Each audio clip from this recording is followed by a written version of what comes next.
الحمد لله رب العالمين والصلاة والسلام على حبيبه محمد وآله وصحبه أجمعين. أعوذ بالله من الشيطان الرجيم. بسم الله الرحمن الرحيم. فلا وربك لا يؤمنون حتى يحكموك فيما شجر بينهم ثم لا يجدوا في أنفسهم حرجا مما قضيت ويسلموا تسليما.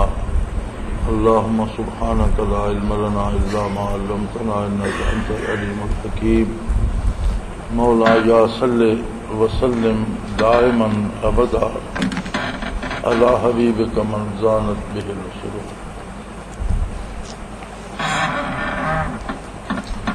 سورہ نساء کی یہ آیت کریمہ اللہ کریم کی طرف سے معیار ایمان بیان فرما رہی ہے، اور اللہ نے اسے اپنی قسم کے ساتھ بہت زیادہ مؤکد کر دیا ہے. فلا وربک، آپ کے پروردگار کی قسم، آپ کے رب کی قسم، لا یؤمنون، یہ ایماندار نہیں ہو سکتے، حتی، جب تک یحکموک فیما شجر بینہم، جب تک آپس کے جھگڑوں میں آپ کو حکم نہ مان لیں، اور پھر جو فیصلہ آپ کریں، یہ شرط اس سے بھی زیادہ کڑی ہے کہ آپ جو بھی فیصلہ فرما دیں وہ ان کے حق میں جائے یا ان کے خلاف جائے، نہ صرف بظاہر اسے تسلیم کریں، ثم لا یجدوا فی انفسہم حرجا مما قضیت، آپ جو فیصلہ کریں اس کے متعلق ان کے دل میں بھی کوئی رنجش، کوئی شکایت، کوئی خلش نہ ہو. وَيُسَلِّمُوا تَسْلِيمًا، اور تسلیم کرنے کا حق ادا کر دیں.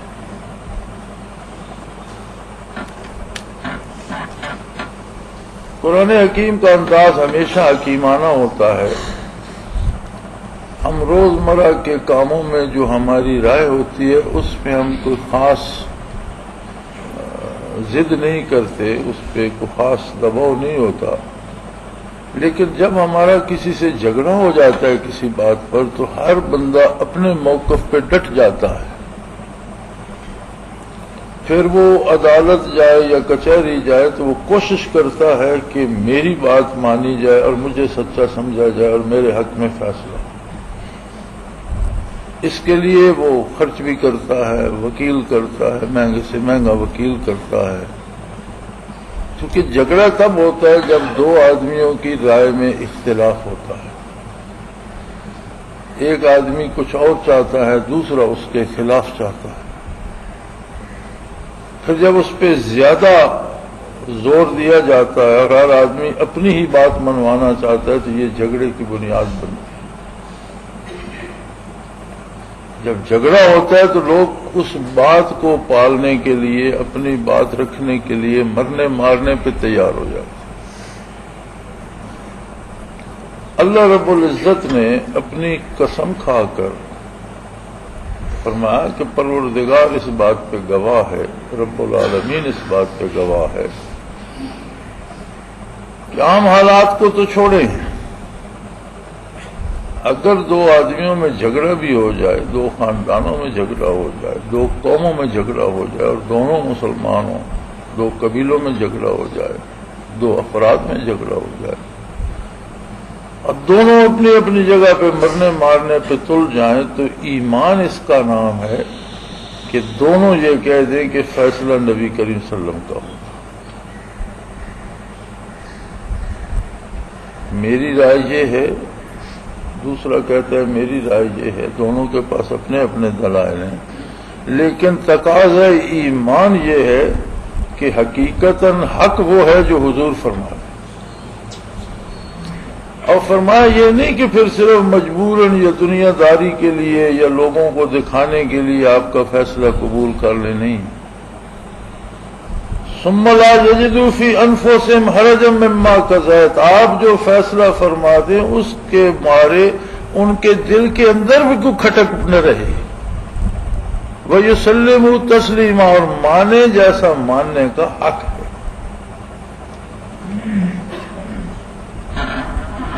اگر کوئی فیصلہ مان بھی لیتا ہے لیکن اس کے اندر رنجش رہ جاتی ہے کہ بھئی یار میری بے عزتی ہو گئی اور میری سبکی ہو گئی، تو ایماندار ہے، اس میں ایمان نہیں.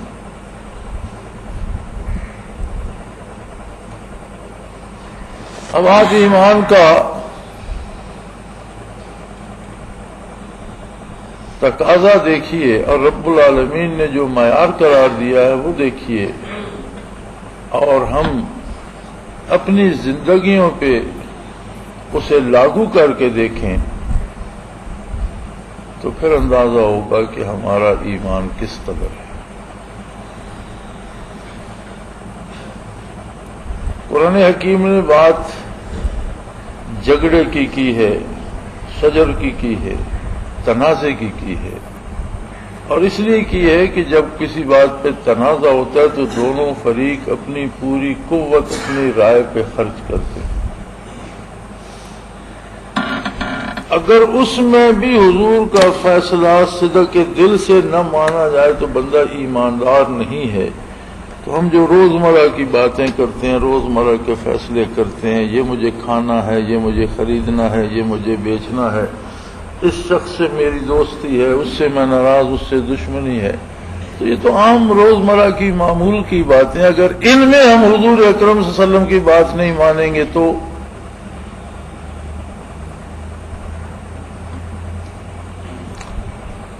ایک تصور دے دیا گیا ہے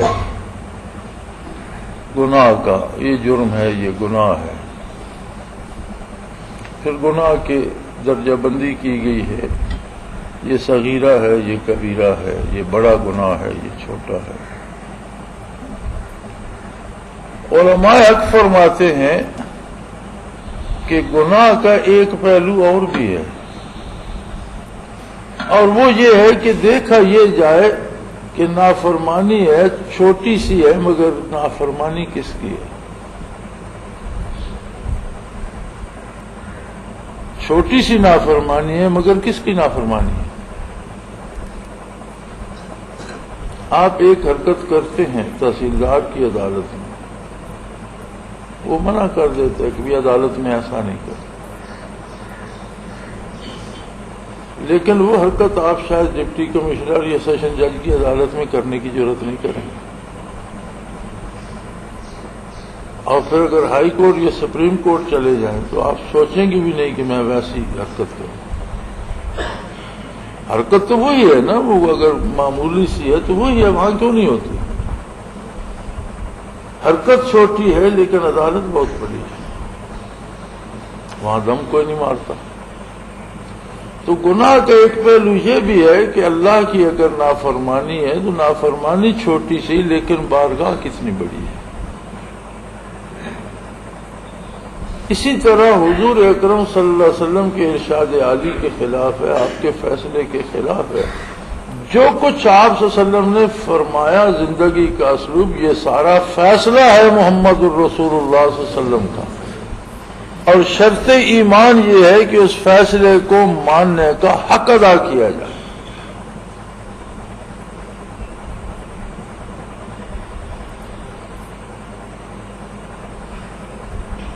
اور حق کیسے ادا ہوتا ہے؟ قرآن کریم فرماتے ہیں کہ حق ایسے ادا ہوتا ہے کہ جان بھی چلی جائے، اس میں عزت نفس چلی جائے، مال چلا جائے، دل میں شکایت نہ آئے. اور اللہ کریم فرماتے ہیں کہ بظاہر مان بھی لے کہ نبی کریم صلی اللہ علیہ وسلم کا فیصلہ ہے جی میں، لیکن اس کے دل میں شکایت پیدا ہو جائے کہ یار میری سبکی ہو گئی یا میرا نقصان ہو گیا. فرمایا اس نے نہیں مانا، میں قبول نہیں کروں گا کہ اس نے مانا ہے، میں اسے مومن ہی قبول نہیں کروں. اور اس پر میری عظمت کی قسم وہ مومن نہیں.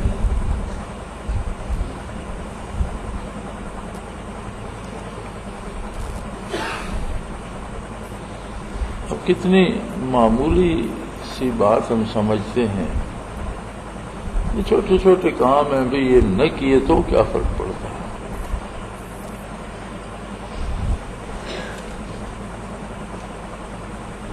تو یوں تو زندگی ایک بے اختیار زندگی بن جاتی ہے،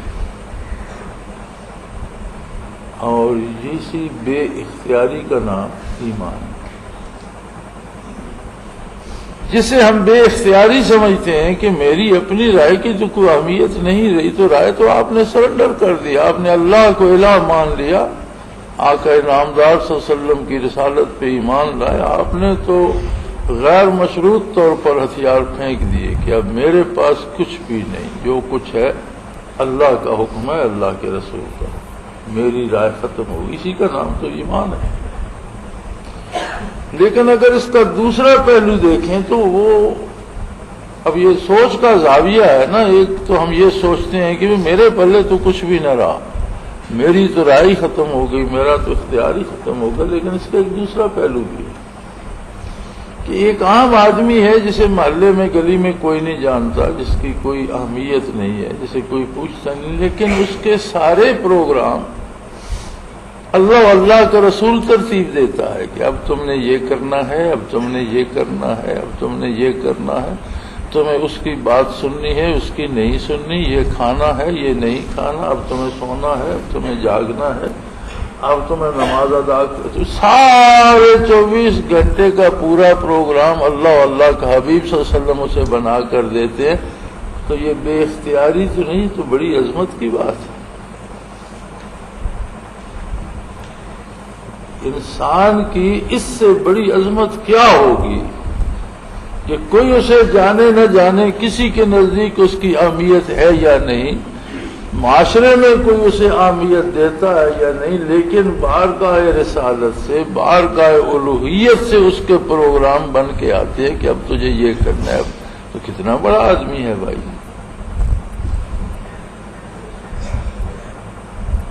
اب جس کے لیے زندگی بھر کے معمولات اللہ کی اور اللہ کے رسول کی بارگاہ سے بن کر آتے ہوں، تو آدمی تو بڑا اہم ہے. وہ اس سے بڑا وی آئی پی کون ہوگا؟ اس سے بڑا کون ہوگا عزت دار شخص؟ اس سے بڑا معزز کون ہوگا؟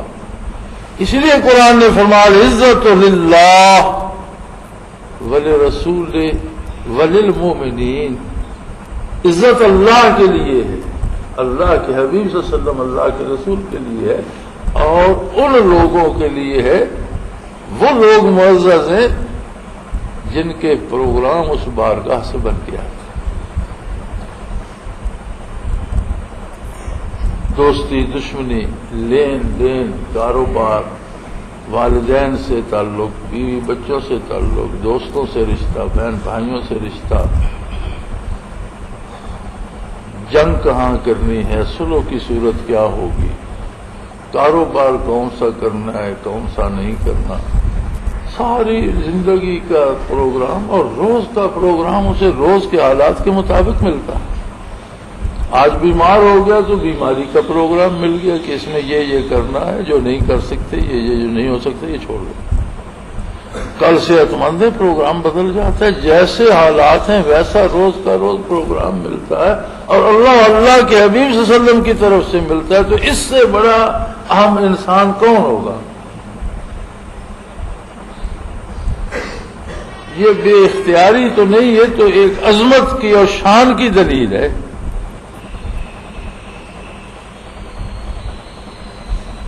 اور اسی کا نام ایمان ہے. اللہ ہمارے ایمان قبول فرمائے. لیکن ایک بات ہے کہ جو معیار ہیں محبت کے اور اطاعت کے، دکھ اس بات کا نہیں کہ ہم وہ پورے نہیں کرتے، دکھ اس بات کا کہ ہمیں ان کا احساس و ادراک ہی نہیں ہے.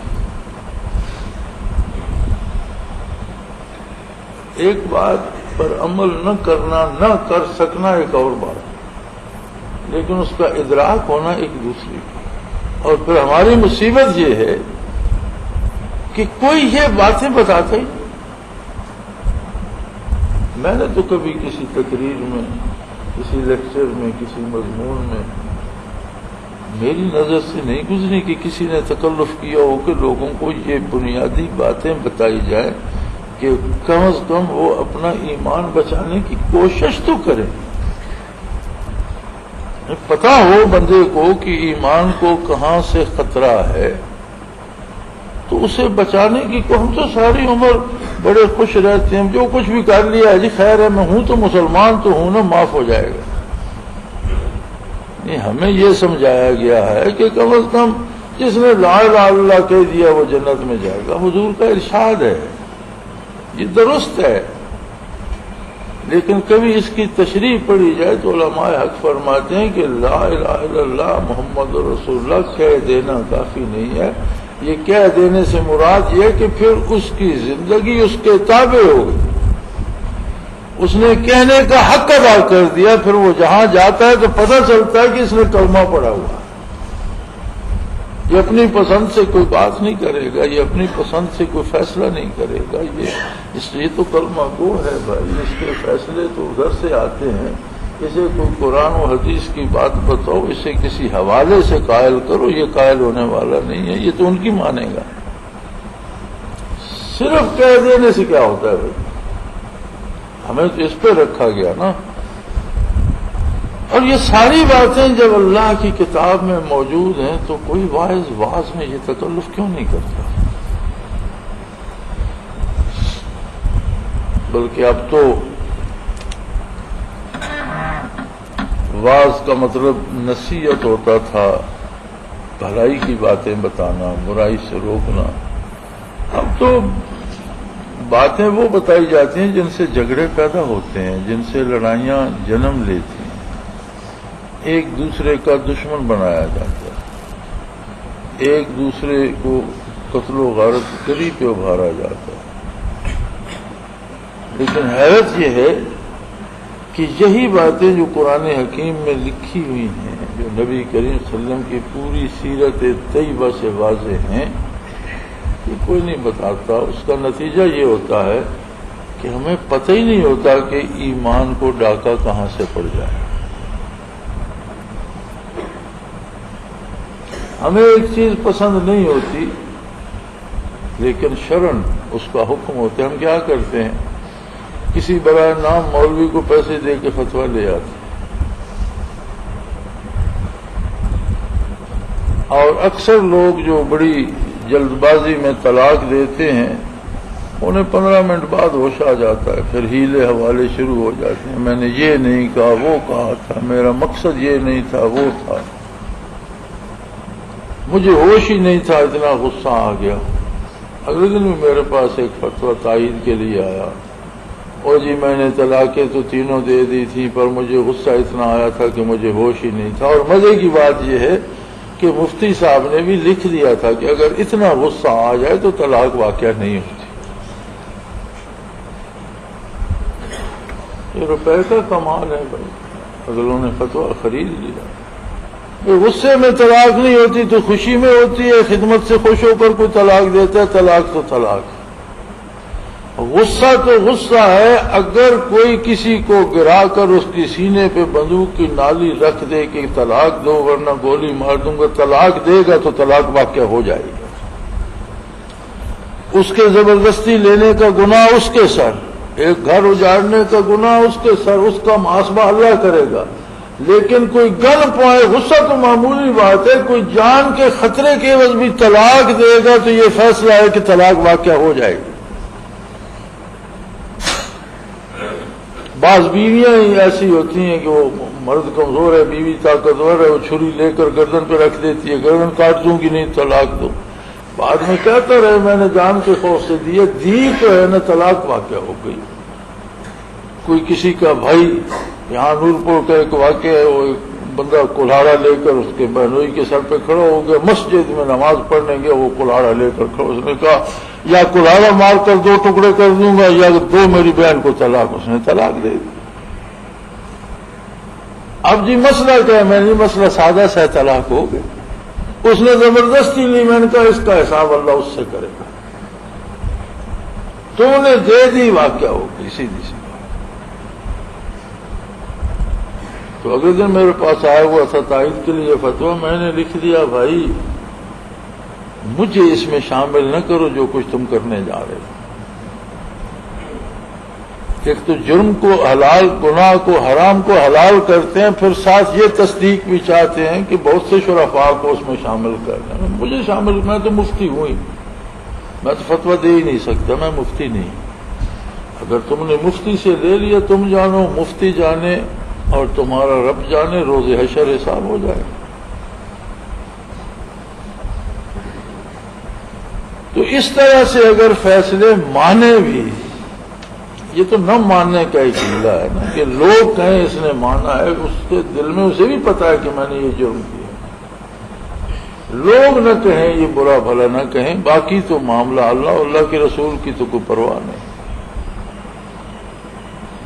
تو بھئی شرط ایمان ہے، اور اللہ کریم نے اپنی عظمت کی قسم سے دی ہے، فلا وربک، تیرے پروردگار کی قسم، لا یؤمنون حتی یحکموک فیما شجر بینہم، جب تک آپ کو حکم نہ بنا لیں اپنے جھگڑوں میں، اور جو فیصلہ آپ کریں اسے اس طرح تسلیم کریں کہ ان کے دل میں بھی کوئی شکایت نہ ہو، وَيُسَلِّمُوا تَسْلِيمًا۔ اگر فیصلہ مان لیا، دل سے پسند نہیں آیا، تو وہ بھی ایمان گیا۔ اعمال کی، عبادات کی بات تو بعد میں ہوگی، ایمان تو ہو۔ ایمان تو بنیاد ہے، کسی چیز کی بنیاد ہی نہ ہو تو عمارت کیا ہوگی؟ تو اسی کا نام محبت ہے، جو حضور نے فرمایا تھا کہ تم میں سے کوئی مومن نہیں ہو سکتا جو کائنات میں سب سے زیادہ میری ذات سے محبت نہ کرے۔ محبت اسی کو کہتے ہیں کہ جو بھی محبوب کی طرف سے آئے وہ بات محبوب ہو، محبوب کی ہر ادا محبوب ہو، خواہ اس میں جان چلی جائے، خواہ اس میں مال چلا جائے، خواہ اس میں کچھ بھی ہو جائے، لیکن محبوب کا حکم، محبوب کی رائے، محبوب کا اشارہ ابرو تک محبوب ہو۔ اسی کو دوسرے انداز میں قرآن حکیم نے ارشاد فرما دیا۔ تو میرے بھائی کوشش کیجئے، ہم دن بھر فیصلے ہی کرتے ہیں، اب قیامت کو پتہ ہے کیا ہوگا؟ اعمال نامہ فرشتوں کو حکم ہوگا کہ زندگی بھر کے اس کے اعمال اس کے ہاتھ میں تھما دو۔ اللہ کریم فرمائیں گے اقرا کتابک، تو جج تھا، تو زندگی بھر فیصلے لکھتا رہا، آج ان کے عملی نفاذ کا وقت ہے، تو اپنا جج آج بھی خود ہے، اپنے فیصلے پڑھ لے، وہ تجھ پہ نافذ ہو جائے۔ اگر تو نے اللہ کے رسول کے اطاعت کے فیصلے کیے ہیں، ان کا تجھے انعام ملے گا، اگر تو نے اللہ کے رسول کے خلاف فیصلے کیے ہیں، ان کی سزا ملے گی تجھے۔ اقرا کتابک، اپنی کتاب پڑھ، اپنا اعمال نامہ پڑھ، کفا بنفسک الیوم علیک حسیبا، آج کے دن بھی تو ہی اپنا جج ہے، جیسا ساری زندگی تو جج بنا رہا۔ ہر بندے کے اندر ایک جج، ایک قاضی بیٹھا ہے، ہر بات میں ہم فیصلہ کرتے ہیں کہ اس کام کو میں ایسے کروں گا، ایسے نہیں کروں گا، یہ ججمنٹ ہے نا، فیصلہ ہے۔ اگر تو فیصلہ اطاعت کا ہے تو انعام پائے گا، بغاوت کا ہے تو بغاوت کی سزا پائے گا۔ تو قیامت کو بھی نیا کچھ نہیں ہوگا۔ آج ہم جو کرتے ہیں اس کے کرنے کا پہلے فیصلہ کرتے ہیں، پھر اس پہ عمل کرتے ہیں۔ وہی فیصلے لکھے جا رہے ہیں، تمہارے اپنے فیصلے تمہارے ہاتھ میں تھما دیے جائیں گے۔ اقرا کتابک، اپنی کتاب پڑھو بھائی، اس میں سارے تمہارے فیصلے ہیں۔ کفا بنفسک الیوم علیک حسیبا، آج کے روز تو اپنا محتسب آپ ہی کافی ہے، کسی دوسرے جج کی ضرورت نہیں ہے۔ تو نے زندگی بھر فیصلے کیے، اب ان کے بدلے کا اور اجر کا وقت آ گیا. اگر صحیح ہے تو صحیح اجر ملے گا، غلط ہے تو سزا ملے گی. تو میرے بھائی، سارے اعمال میں ایک بنیادی عمل یہ ہے، اللہ سے دعا کریں کہ دن کو آپ اللہ سے، اللہ کے نام سے، نماز سے، ذکر سے، تلاوت سے شروع کرتے ہیں.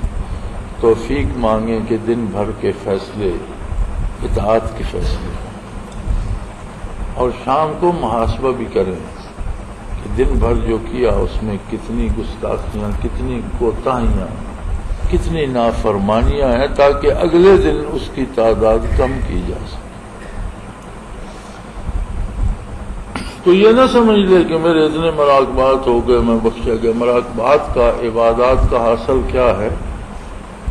اطاعت ایک کامل نصیب ہو جاتی ہے، محبت نصیب ہو جاتی ہے، اور کردار سے پتہ چلتا ہے کہ اس کے مراقبات ہیں. یہ نافرمانی نہیں کر سکتا، اس کے مراقبات ہیں.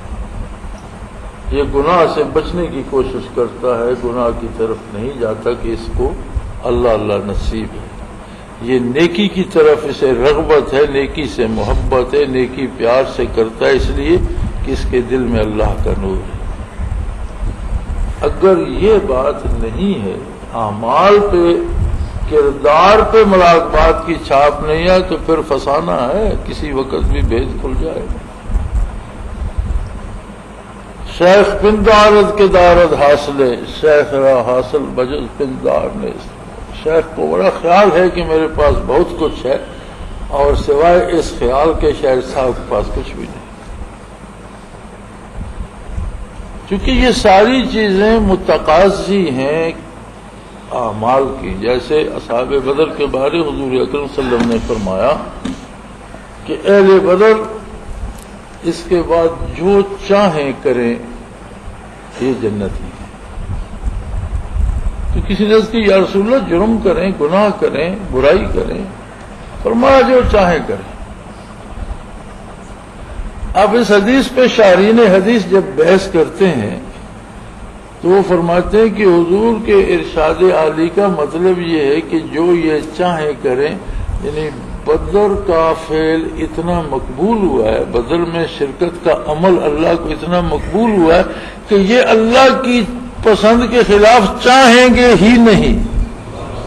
اس لیے انہیں چھٹی دی جا رہی ہے کہ جو چاہے کریں، وہ چاہیں گے وہی جو اللہ کی پسند اور اس کی رضا کے مطابق ہو. تو کسی نے اس کی رسول اللہ اگر یہ گناہ کر، فرمایا کریں.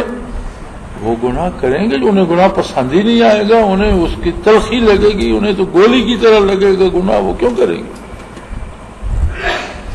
اسی لیے حضور اکرم صلی اللہ علیہ وسلم نے فرمایا کہ میرے بعد اگر کسی مسئلے پہ اختلاف آ جائے، کسی عام واقعہ پہ، بین الاقوامی امور ہیں، قومی امور ہیں، ملکی امور ہیں، تو کسی پہ اختلاف رائے ہو اور ساری امت ایک طرف ہو، لیکن اہل بدر میں سے کوئی ایک فرد بھی زندہ اور اس کی رائے مختلف ہو، تو آپ صلی اللہ علیہ وسلم نے فرمایا کہ عمل اس کی رائے پہ کیا جائے. ساری امت میں اکابر صحابہ بھی ہیں، تابعین تبع تابعین ہے، صحابہ کرام کا دور ہے. اگر ایک بھی اہل بدر میں سے زندہ تو مطلب صحابہ کرام کا دور ہے، تو اور صحابہ بھی تو ہوں گے. ایسے بھی تو بے شمار تھے جو بدر کے بعد ایمان لائے. تو یزید کے حد تک تو صحابہ کرام ملتے تھے.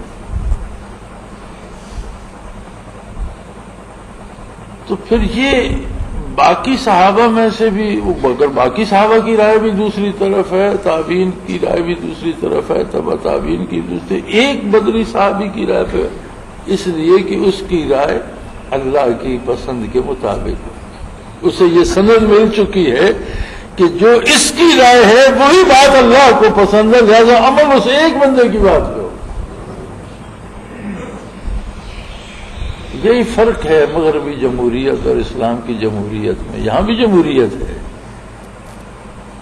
لیکن یہاں رائے اہل رائے کی جس طرف ہو اس پہ عمل کیا جائے گا. یہ جمہوریت ہے اسلام کی.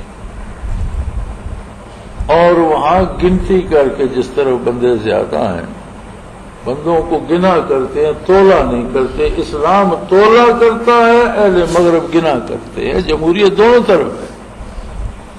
اس سے بڑی جمہوریت کیا ہوگی کہ فاتح عالم فاروق اعظم رضی اللہ تعالی عنہ کا دامن ایک بیوہ پکڑ کر گلی میں روک لیتی ہے اور کہتی ہے میرا یہ کام نہیں ہوا، اور کیوں نہیں ہوا؟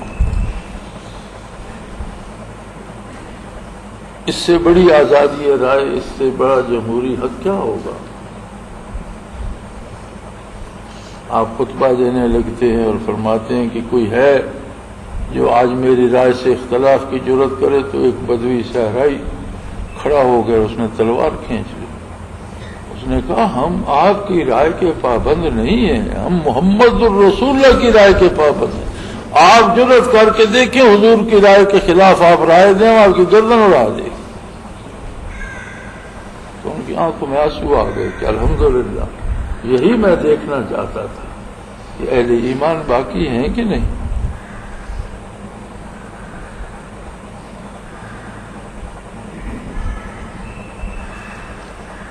اللہ توفیق دے، ایمان کی سلامتی دے، احکام شریعت، اللہ کے رسول کے ارشادات، ہر حکم غیر معمولی ہے، خواہ وہ کتنا چھوٹا سا، اس لیے کہ اس کی نسبت کس ہستی کی طرف ہے اس حوالے سے دیکھا جائے۔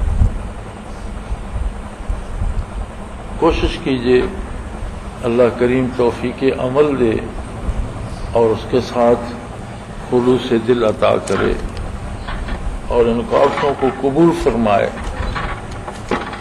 وآخر دعوانا الحمدللہ رب العالمین۔ اللہم ربنا لا تزغ قلوبنا بعد إذ هديتنا وهب لنا من لدنك